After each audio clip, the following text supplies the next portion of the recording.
Oh my God, thank you. Niyo ndirimbo murana ku mutima. Wavuze ko no mu gicucu cy'urupfu uzansindira urwo rupfu. I thank you Lord Abadata. Nzagushima mu gitondo ngushime bugorobye. Ahubwo mbonereho nshima Imana yo yabikoze.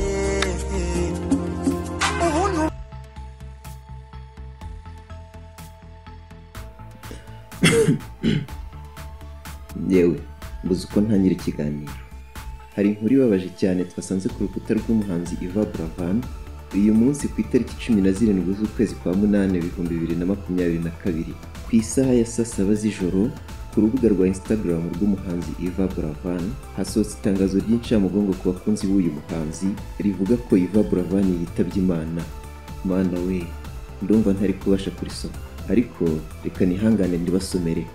Riragira riti, it is with unimaginable sadness that we announce to you the intimate passing of our beloved Yvan Buravan, which occurred tonight in India, where he was undergoing treatment for pancreatic cancer.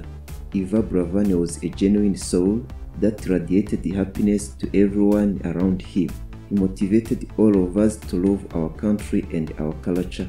His loss will be immensely felt by his family, his friends, and throughout our industry.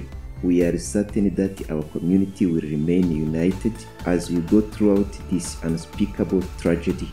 May he rest in peace. Iri tangazo rikaba ryatanzwe na management ye. Ku batumva ururimi rw'icyongereza, iri tangazo ryashakaga kuvuga ngo n'akababaro kenshi turabamenyesha ko umuhanzi mukunda cyane Yvan Buravan yitabye Imana mu rupfu rwabaye iri joro mu gihugu cy'Ubuhinde, aho yararwariye anavurirwa uburwayi bwa kanseri ya pancreas. Yvan Buravan yari afite roho idasanzwe kandi yihariye yatumaga abasha guha abamukikije bose ibyishimo, akaba yaraduteraga akanyabugabo ko gukunda igihugu ndetse n'umuco wacu. Ukubura kwe kukazumvwa cyane n'umuryango we n'inshuti ze ndetse n'abakunzi be ndetse n'uruganda rwa muzika muri rusange. Rigasoza rigira riti, twizeye ko abakunzi be cyangwa se community ye irakomeza kunga ubumwe muri ibi bihe bidasanzwe kandi bibabaje. Riti, ruhukira mu mahoro. Ahagana hasi hagasoza ijambo management ndetse n'indabo ziroza.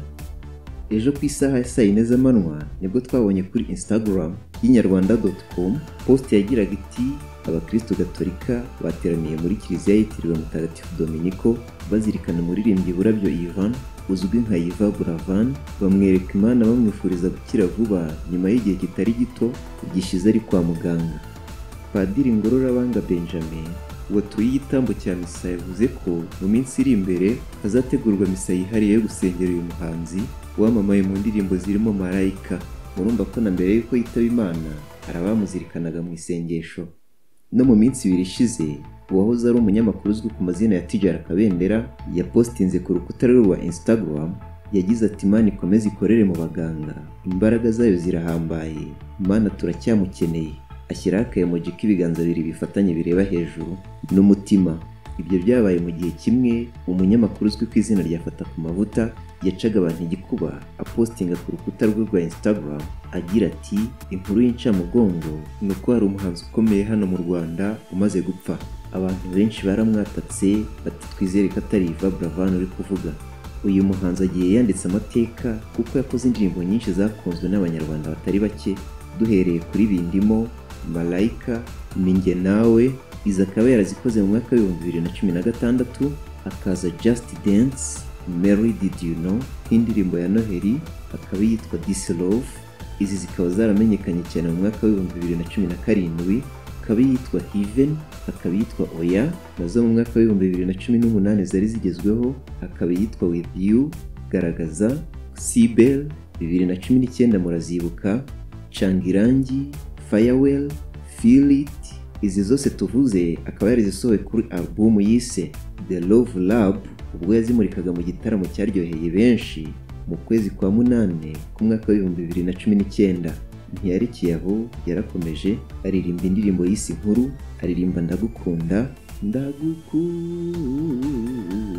ndumva muyibutse, akorana featuring na Shari na Nina mu ndirimbo bise Oroha, Oroha baby Oroha.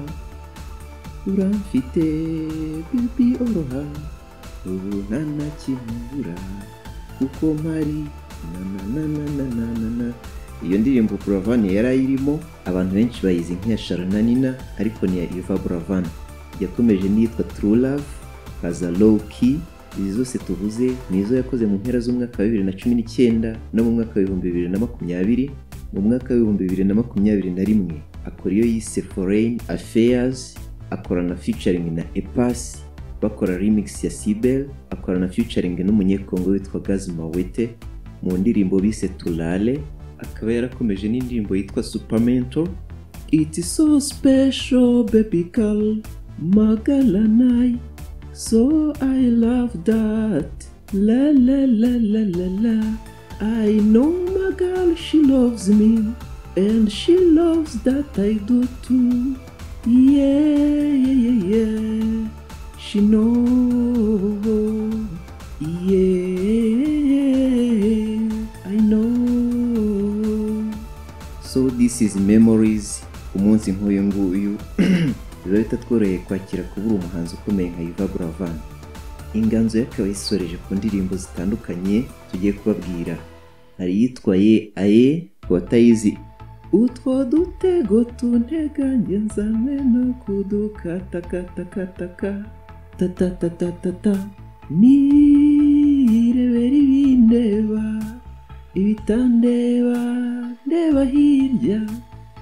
Hakaba hiyo yise Tikutiku, hakaba ni Yesu, hakaba I Love You, hakaba featuring yakoranye na Ruti Joel na DJ Marno bise Impore, hakaba VIP yakoranye na Inshi Kevin, hakaba iyo yise Gusakara, hakaba iyo yise Bwiza yakoranye na Ndi Bumuntu, hakaba iyo yise Turo, hakaba iyo yise Twaje, hakaba iyo yise I Love You Too.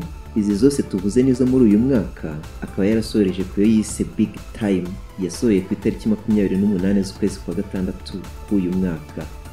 Nk'uko tubivuze mu ncamake, Yvan Buravan yari umukozi kandi yari n'umuhanga. Imana imwakire mu bayo, aruhukire mu mahoro. Inganzo ye ntituzayibagirwa. Natwe ku Isumo TV twifatanyije n'umuryango we ukomeze kwihangana. Bakunzi ba Yvan Buravan, namwe mwihangane muri ibi bihe bitoroshye. Murakoze cyane, Imana ibarinde naho gutaha.